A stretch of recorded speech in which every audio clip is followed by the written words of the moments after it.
Mr. Sasi Nair, Director and Editor of Press Institute of India, and the Director and Heads of various schools present here. Now, to commence the session open, I would formally like to introduce Mr. Krishan Verma. Mr. Krishan Verma served as a Special Secretary to the Government of India Cabinet Secretariat. During an illustrious career spanning 35 years, he held several key appointments within the country and abroad. Currently, Mr. Verma is a visiting fellow of Chennai Center for China Studies, member of Advisory Board of Global Counterterrorism Council and Usana Foundation. He is also an emeritus resource faculty at the School of International Cooperation, Security, and Strategic Language. So with this, I would now like to invite Mr. Krishan Verma to kindly deliver the welcome remark. Come, sir. Thank you so much, Shraddha, for making those introductory remarks. Let me start by wishing everybody here a very, very good afternoon. It's a set of distinguished people who have got together here today. It's a very important occasion, and I thank you for taking your time out to do this. We are today signing the Memorandum of Understanding between the School of International Cooperation, Security, and Strategic Languages of the Rashtriya Raksha University and the China Study Forum. For those who may not be fully acquainted with the two parties, let me elaborate a bit. The China Study Forum was established this year, comprises 4 independent entities: the Chennai Center for China Studies, the Institute for Contemporary Studies, Bangalore, the Press Institute of India, and the Foundation for Nonviolent Alternatives. The SIC-SSL is a unit of the RRU, as we know. Today, I am wearing 2 hats. It is my proud privilege as a member of the Emeritus Resource Faculty, Rashtriya Raksha University, a visiting fellow of the Chennai Center for China Studies, and a trustee for the Foundation for Nonviolent Alternatives, 2 constituents of the CSF, to make a few opening remarks on this occasion. We are all well aware about the tremendous effort made and work that has been done by individual constituents of the CSF. You've got to gained a better and comprehensive understanding of the other two, let me use the word nascent in a way, but now overtly emerging new threats emanating from a belligerent and aggressive China. The C3S has won acclaim for conducting deep research and analysis into subjects of contemporary interest in dealing with China, practically in all fields: political, economic, social, as well as technology. Some excellent programs have been conducted by them in the past few years, and some of which I had the privilege to participate. The Institute of Contemporary Studies has also been gathering momentum in studying various aspects of security within the country, and their focus is now shifting towards China and various aspects of technology dealing with that country. The PII has contributed a good measure, bringing on board expertise from the journalist community and publicized various aspects of China, giving it a security perspective. The FNVA, a non-profit, non-partisan organization which has been working on Tibet for several years, has worked on certain niche topics which cover ecology, environment, politics, sociology, Buddhism in the Himalayan belt, so on and so forth. So there's a lot of expertise which has come together to form the China Study Forum. The idea behind the MOU is to focus even more deeply and more intensely on topics which are not only of academic interest, but more importantly, contribute to the formulation of outcome-based advisories that could be shared with concerned quarters and stakeholders involved in policy making. As a partner towards consolidating our limited resources, we could not have found a more resourceful, focused, and result-oriented institution of national importance than the Rashtriya Raksha University to cooperate and collaborate in the common endeavor just spelled out. With Professor Dr. Bimal N. Patel at the helm of the RRU, the newly established SIC-SSL in a very short time has conducted very useful seminars and conferences. Area studies, as well as study of Chinese and Tibetan language, having implications on India's security interests. Today, we are witnessing a culmination of joint efforts to consolidate and homogenize pooled resources and expertise to make the best and optimal use of expertise on China residing not only within the country, but also through the network of contacts abroad. Sharing of language labs, exchange of interns, and some of the distinct features of the MOU. While China has always been an important country for India to be studied in depth, with the recent changes in the geopolitics and thinking of China and the very aggressive postures it has adopted, not only we in India, but in the rest of the region and the world. We have jointly drawn up a calendar of events for the next 12 months, starting January 2022, which have been indicated in the MOU.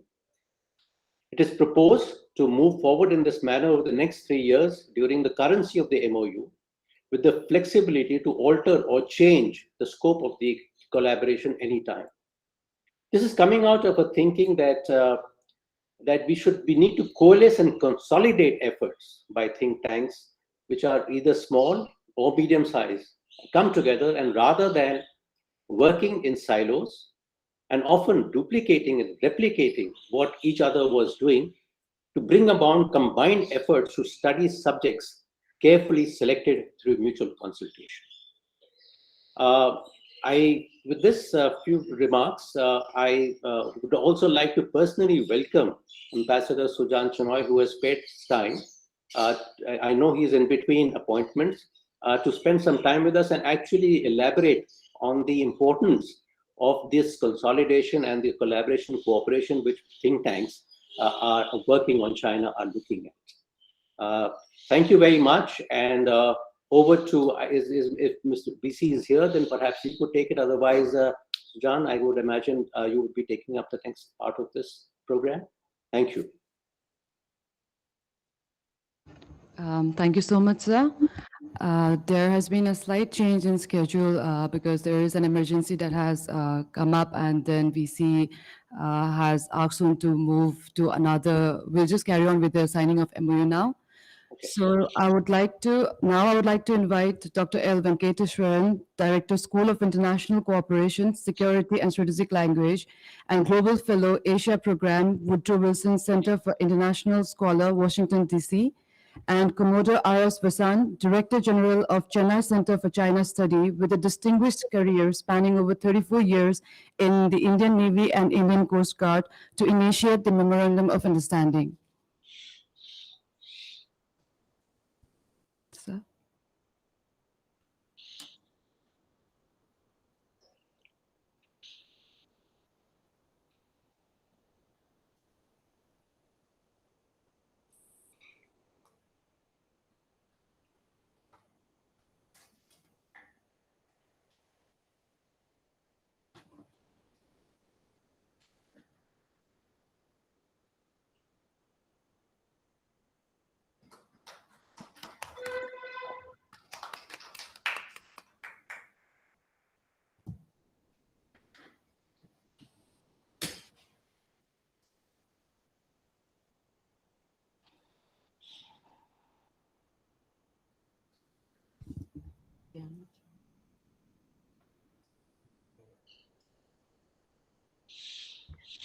Now to continue with the program, I would formally like to introduce Ambassador Sujan Shenoy.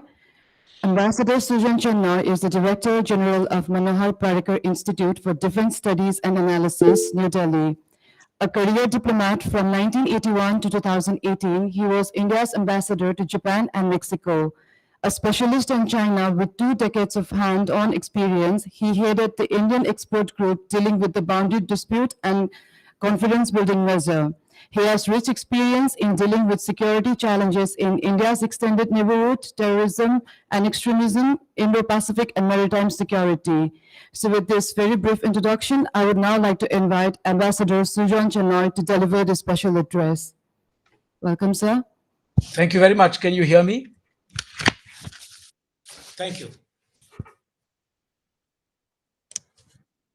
Professor Bimal Patel, I know he's not yet there, but he's an old friend, so I would like to begin by acknowledging his presence. Shri Krishan Varma, Shri Pratap Hektikar, Hasan, Dr. Venkateshwaran, and friends. Thank you for inviting me today to be with you all on this very important occasion. And I wish to begin by congratulating all the institutions and the individuals involved in the conclusion of the MOU. Jointness in military operations, as you all know, is very important. But today we are also proving that jointness in research is also equally important.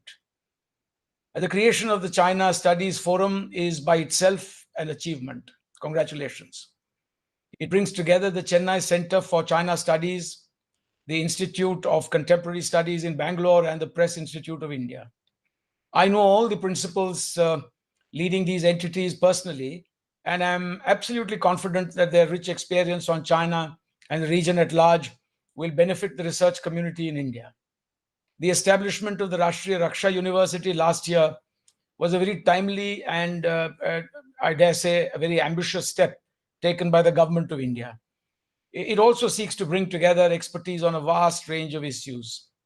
The tie-up between the School of International Cooperation, Security and Strategic Languages of RRU and the China Studies Forum is bound to provide fresh impetus to China studies in general in India. Today, think tanks are increasingly important in a rapidly changing world. The sheer range of issues confronting governments makes it practically impossible for policymakers to themselves engage in deep research before taking important decisions.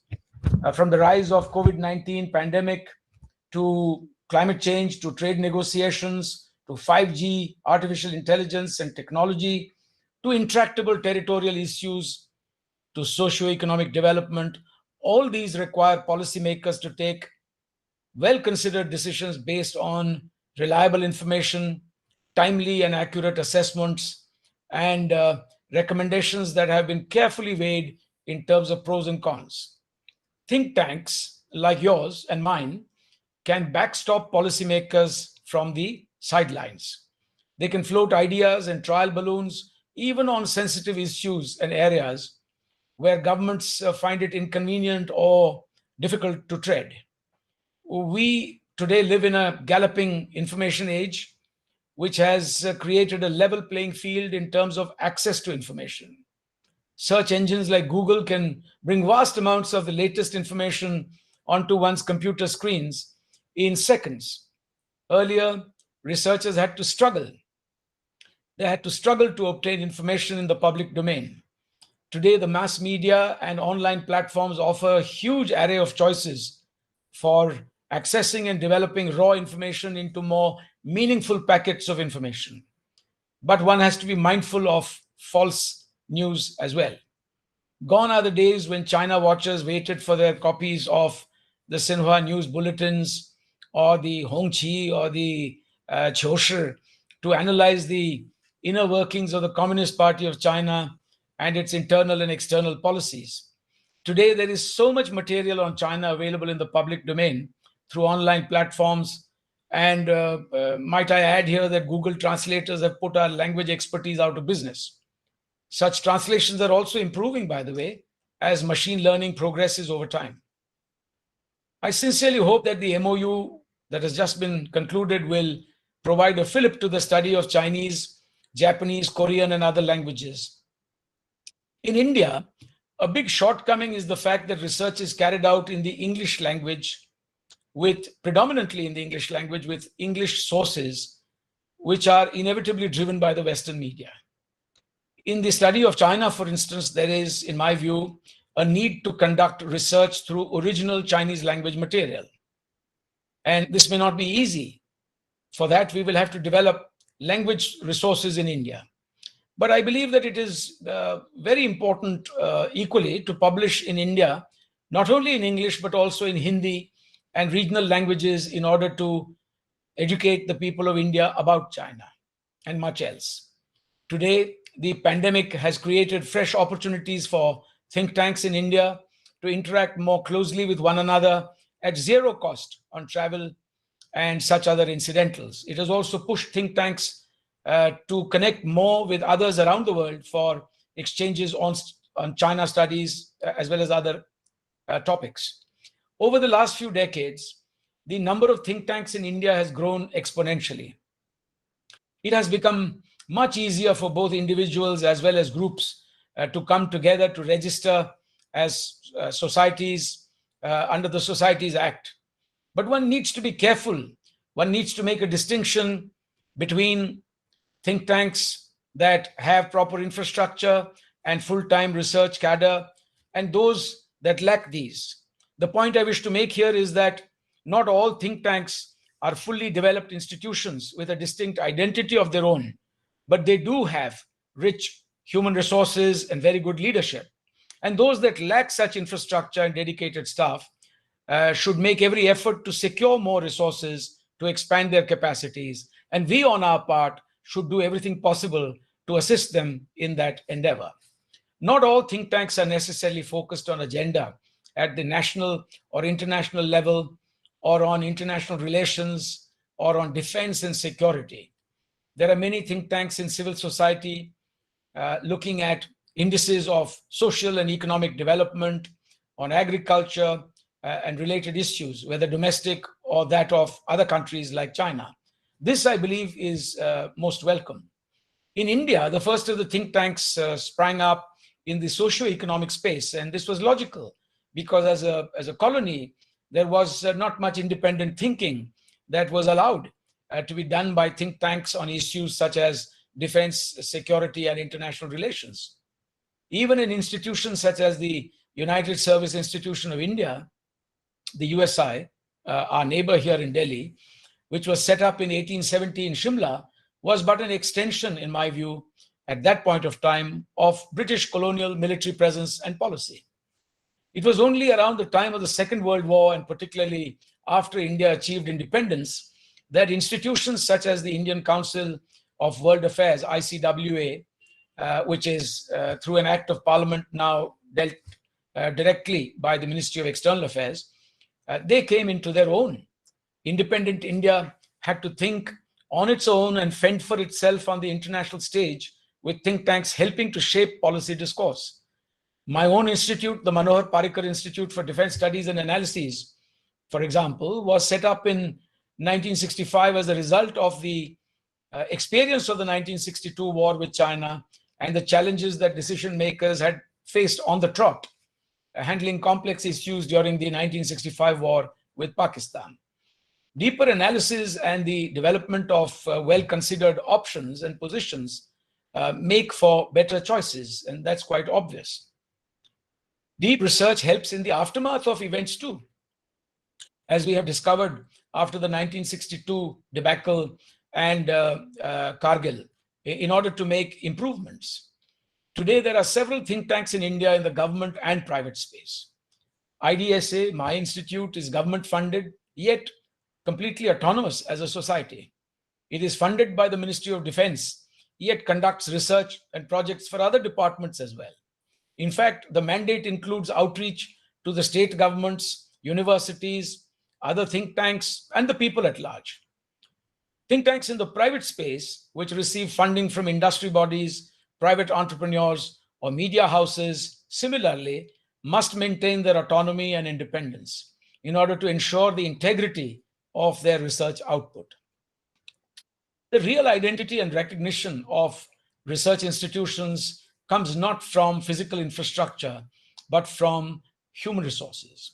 An important task for all experienced management executives and scholars and researchers is to progressively raise not only their own standards, the standards of their own institutions, but also those of others. Mentoring younger scholars is a duty for all those involved in this field. I believe that we must draw a distinction between research and event management. It is rare, in my view, for an institution to be able to strike a good balance between these two, perhaps equally important activities. Of late, foreign think tanks have also established themselves in India. Like many think tanks in India, they too have political and other affiliations. Their work in India may bear such imprint. In an age in which influence operations are the norm, all think tanks need to be mindful of foreign influence in research work or ideological influence. The role of embassies in this regard, whether our own or those of foreign countries in India, is also growing as governments compete to promote their interests around the world. We all know that China is India's largest neighbor. We have many issues. It is very important to devote greater resources in India to China studies. It is not enough to study China's external relations alone, although this may be more attractive. It is more topical, it is more visible. It is equally important to study the party and the PLA. We must focus on understanding Chinese agriculture, industry, and society. We must understand how private finance, for example, works in Eastern China, in provinces such as Zhejiang. What is it that led to their economic success? We must understand the internal factors that led to the overall development of the Chinese economy in a relatively short period of time. We must ramp up, particularly, study of Tibetology and the Tibetan language. Himalayan studies, for example, are not to be seen as distinct from our overall view of the region, including China. Lamentably, not enough work is being done on these topics as compared to the recent surge in writings on US-China rivalry, the Belt and Road Initiative, and the Indo-Pacific. At the end of the day, research has to be meaningful and impactful. While conducting research, our ideological bias at the personal level should be kept out with a view to making our output, again, objective and impartial. Think tanks, such as yours and mine, need to talk to one another more often. My institute would be most ready to work closely with other think tanks, especially those outside the capital. Governments, including state governments, need to talk more often to think tanks, as in have a dialogue, and this should be a two-way effort. Think tanks will perform better if they receive timely inputs from the government, including state governments, through perhaps off-the-record discussions. Research based on open sources is faster, as you all know, to carry out, and is also much more varied, more reliable, and more current as compared to confidential material, as compared to research based on confidential material, which in any case is not available to those outside the government system. I think I've already shared randomly with you a few thoughts. Once again, I take this opportunity to wish the participating institutions and all the research scholars present here with us this afternoon great success in all their endeavors. Thank you very much.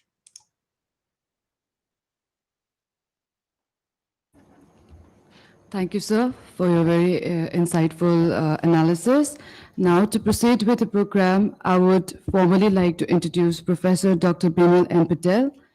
Professor Dr. Bimal N. Patel serves as the Vice Chancellor of Rashtriya Raksha University. He has been elected as a member and a representative of Republic of India at the International Law Commission, and also serves as a member of National Security Advisory Board of India. Prior to this, Sir has also served as a former director of Gujarat National Law University. So with this very brief introduction, I would like to invite Professor Dr. Bimal N. Patel to kindly deliver his address. Over to you, sir. Thank you very much. Good afternoon and warm welcome to all the eminent participants on this momentous occasion of the signing of the MOU between the School of International Cooperation, Security and Strategic Languages of the Rashtriya Raksha University and China Study Forum, a collaborative initiative of the Chennai Center for China Studies, the Institute of Contemporary Studies Bangalore, the Foundation for Nonviolent Alternatives New Delhi, and the Press Institute of India, Chennai. At the outset, I would like to express my sincere apology for being late in joining this discussion, as I was having another delegation, and that delegation arrived late. So It has a multiplier effect, and I'm indeed very grateful to very distinguished members, um, Ambassador C. Sujan Chinoy, C. Kishan Verma, and my eminent colleagues from the China Study Forum, Mr. Heblikar in particular.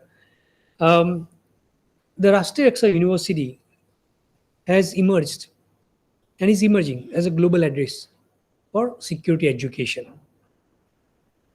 Since its establishment as an institution of national importance by the Parliament of India Act 2020, the mandate has been to focus on imparting education training related to various dimensions and aspects of India's security and work towards developing a security culture in the country by engaging young minds, learners, and professionals from various sectors involved in the business of security making.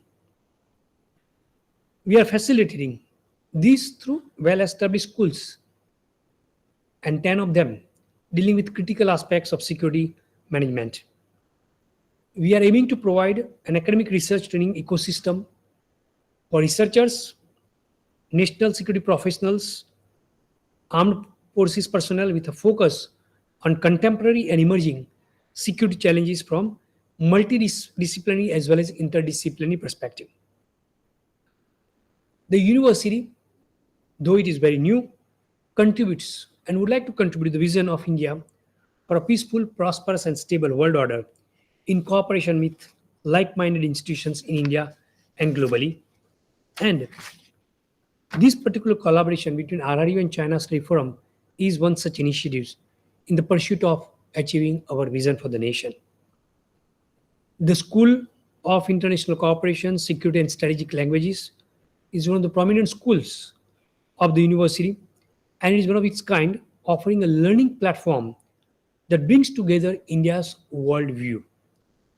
It offers domain knowledge combined with language proficiency in an area of interest in international relations, foreign affairs, political economy, and national security.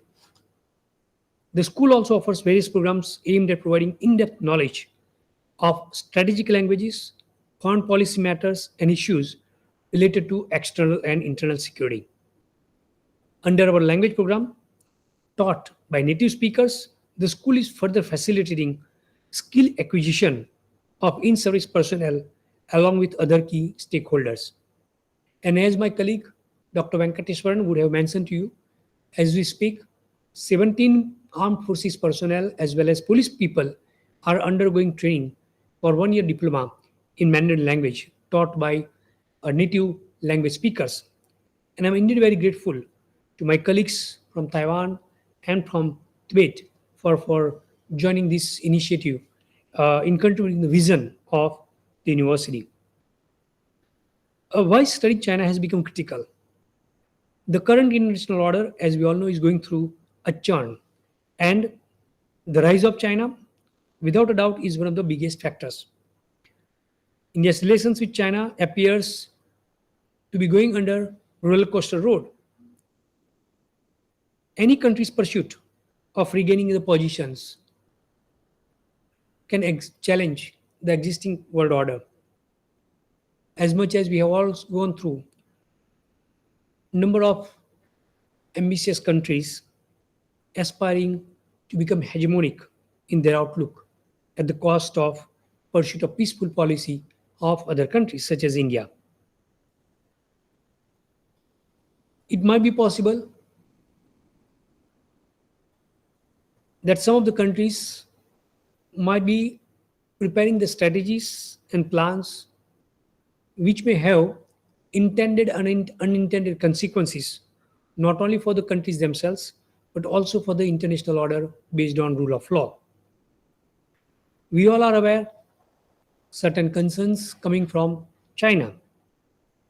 It doesn't mean we being academic institutions, we being think tanks, we all try to pursue the mandate in a holistic manner to bring to policymakers, to the civil society, an objective and impartial viewpoint, so that it is up to the political establishment, political machineries in those countries to take what is objective, because our importance lies in the fact that we will bring objective, impartial views on a particular topic, because our credibility lies in that only.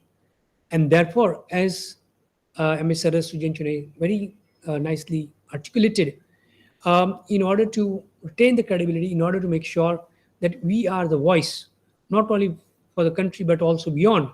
And such a collaboration between these three institutions is such an important opportunity for us, so that our voice is being listened to intently by those who are making necessary policy initiatives. But at the same time, the purpose is also, as I said, we are all are wedded, particularly India is wedded to the principles of coexistence, Panchshila principles, which we all know, and that has been the policy and practice over the last so many decades since our independence and beyond.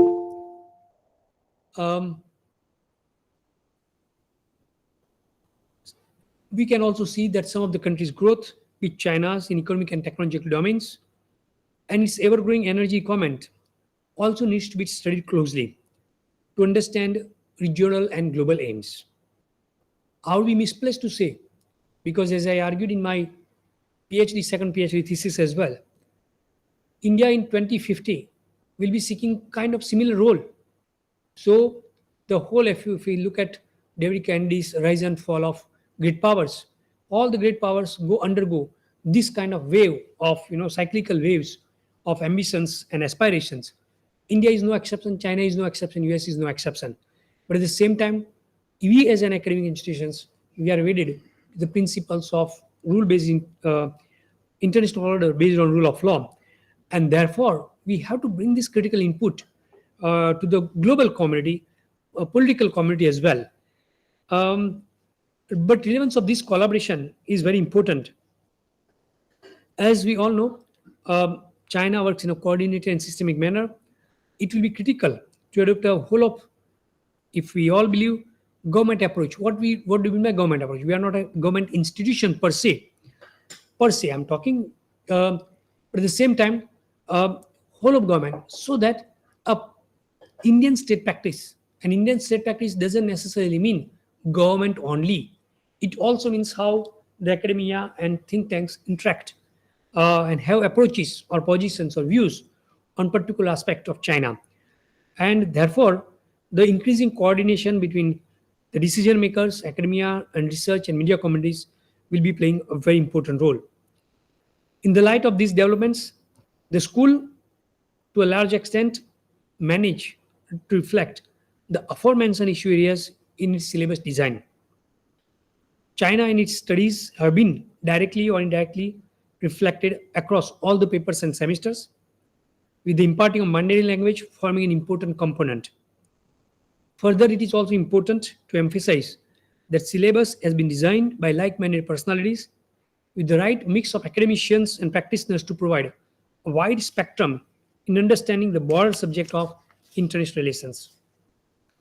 It is a matter of immense importance that I can share with you that some of the leading practitioners of our country on China study, such as my distinguished colleague, Lieutenant General Narasimhan in the National Security Advisory Board, Mr. Krishan Verma, Ambassador C. Gautam Bambawale, Ambassador C. Vijay Gokhale, to name a few, have directly contributed to the design and development part of the curriculum and in agreeing to become a part of the emeritus resource faculties of the university.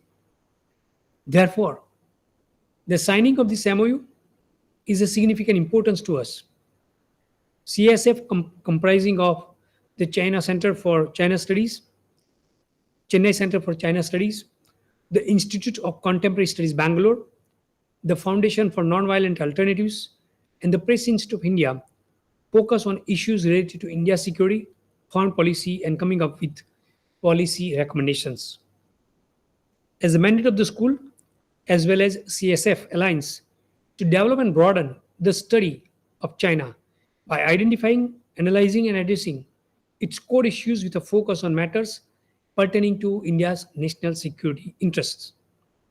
The tie-up of these institutions will not just lead to addressing core issues about the China studies and national interest, but will also provide the members of the respective institutions to enter the domain that will lead to the holistic orientations of stakeholders involved.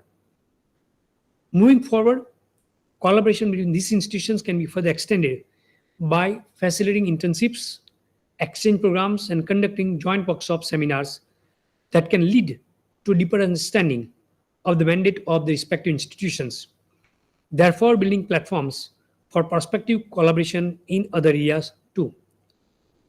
Once again, I take this opportunity to immensely thank Sri Kishan Verma, our mentor, friend, philosopher, and guide to the university and to the school, and particularly to realize the mission of imparting Chinese language at the university, and of course, Lieutenant General Narasimhan for continuously guiding us.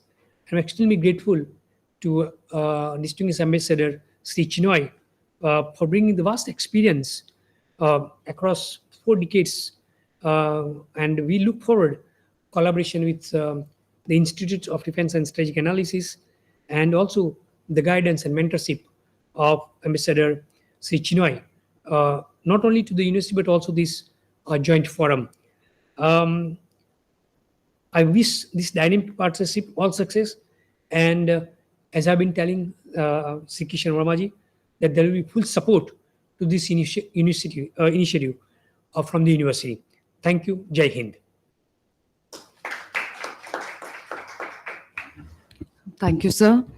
Now, I would like to formally introduce Commodore R.S. Vasan, who is the alumnus of the Defense Service Staff College, the Naval War College, and the International Visitor Leadership Program, USA. With a distinguished career spanning over 34 years in the Indian Navy and the Indian Coast Guard, with wide-ranging appointments since commissioning in 1969, both at the seas and ashore, include commands of warship, appointment in career-borne wings of INS Vikrant, member examiner of the Aircrew Categorization and Standardization Board, Chief Staff Officer at the Southern Naval Command, the Premier Training Command of Indian Navy. He is presently the Director General of Chennai Center for China Studies, Regional Director of National Maritime Foundation, Chennai Chapter, and Head Strategy and Security Studies at the Center for Asian Studies. So with this, I would now like to request Commodore R.S. Vasan to deliver the vote of thanks. Thank you, Dr. Shraddha. Good evening, ladies and gentlemen. Professor Bimal Patel, Ambassador Srijan Chanoy, Mr. Krishan Verma, Mr. Pratap Hadlikar, Mr. Shashi, members of C3S, and all other members from the distinguished RRU. Particularly, Commodore R.S. Vasan, we are not able to hear you. You're not audible. oh, I'm sorry. Let me try again.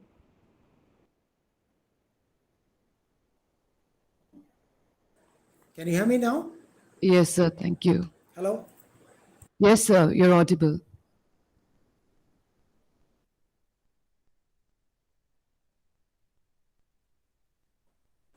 Can you hear me now? Yes, sir. We can hear you. We can hear you.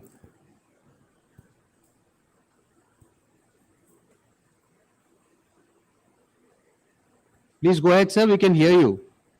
Can you hear me now? Yes, sir.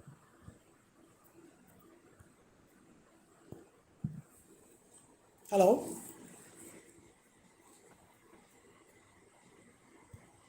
Sir, we can hear you. Please go ahead, sir. Can you hear me now? Yes, sir. You're audible. All right. Sorry. Sorry about that. I think there's an internet disconnectivity. Can you hear me now? Sir. Yeah, okay. Thank you. Thank you for your patience. There was some issue.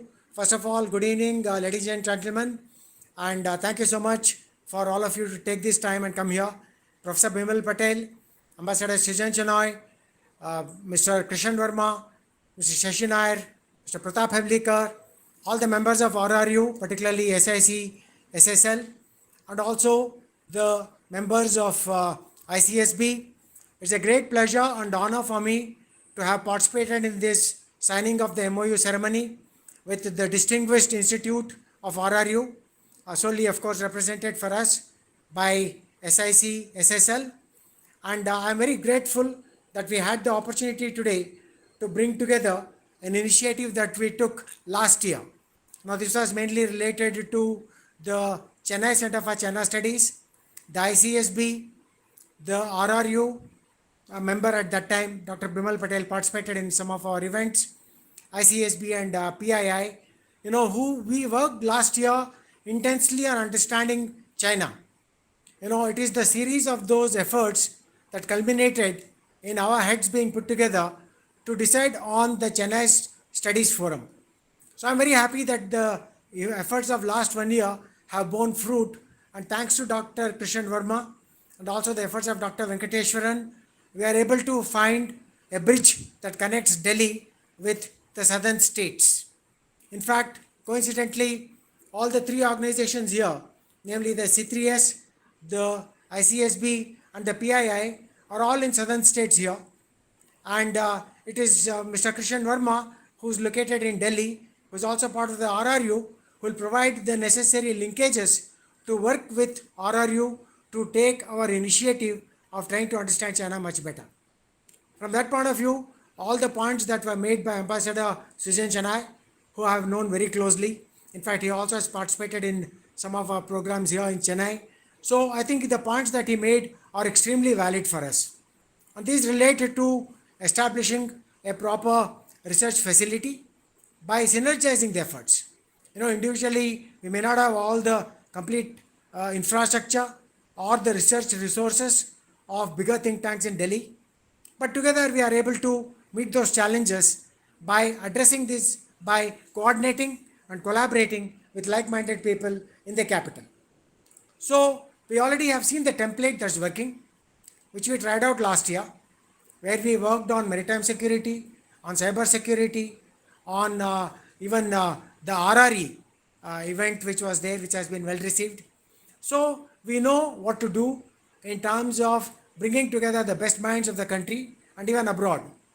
And as Dr. Chennai brought out, it's very clear that time zones or distances are not a restriction anymore.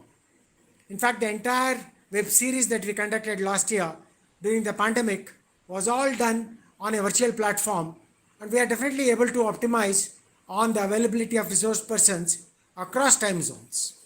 So we are looking forward to this association of the like-minded.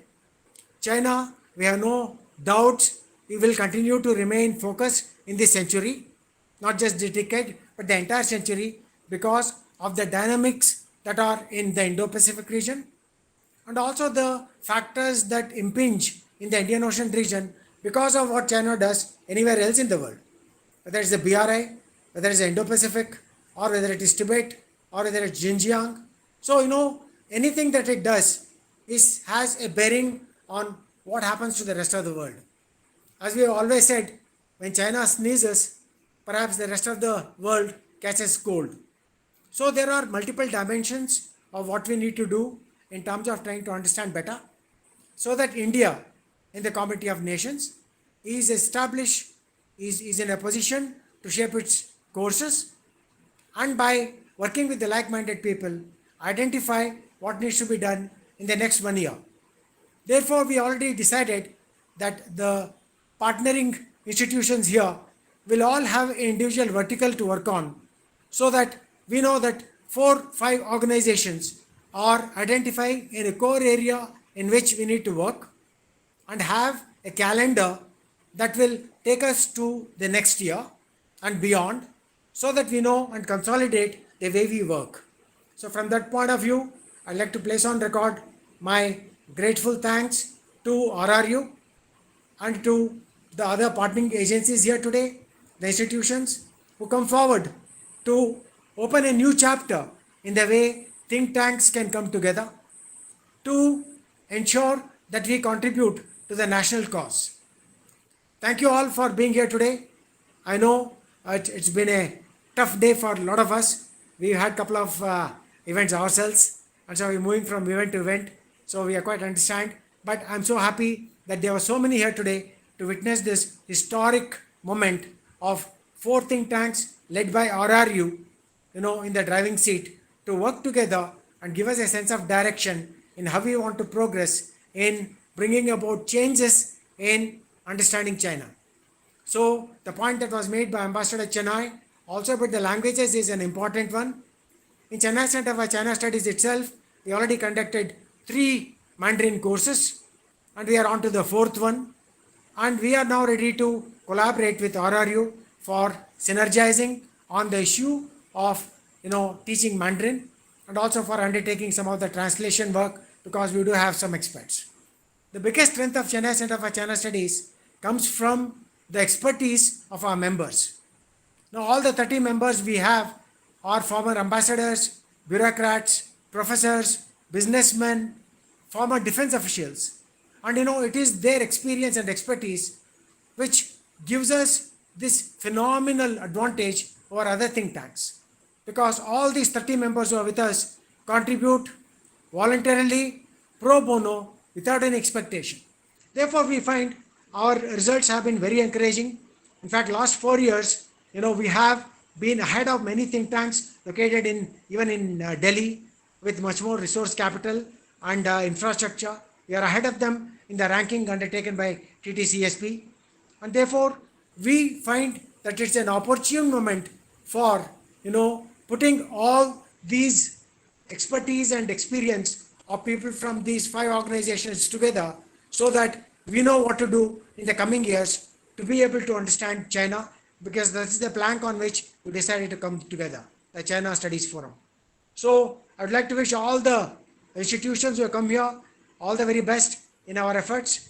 And I would like to specially thank Dr. Bimal Patel and Dr. Venkateshwaran and Dr. Shraddha and Mr. Balasubramaniam, Mr. Krishan Verma for ensuring that all the nuts and bolts were put together for this occasion to be a success today. Thank you. Jai Hind.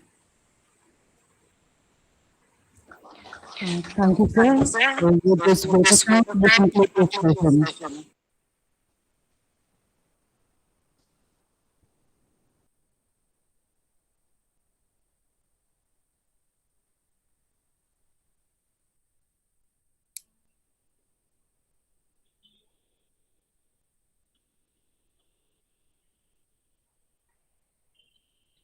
Thank you all. We are signing off. Thank you. Thank you very much, Comrade Vasu. Thanks to everybody for being here. Thank you, sir. Thank you. Thank you, Shraddha.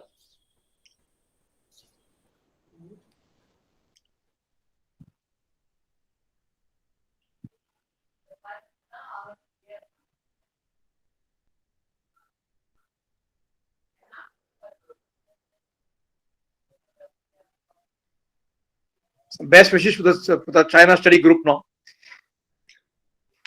Thank you. Cheers. Professor Patel left.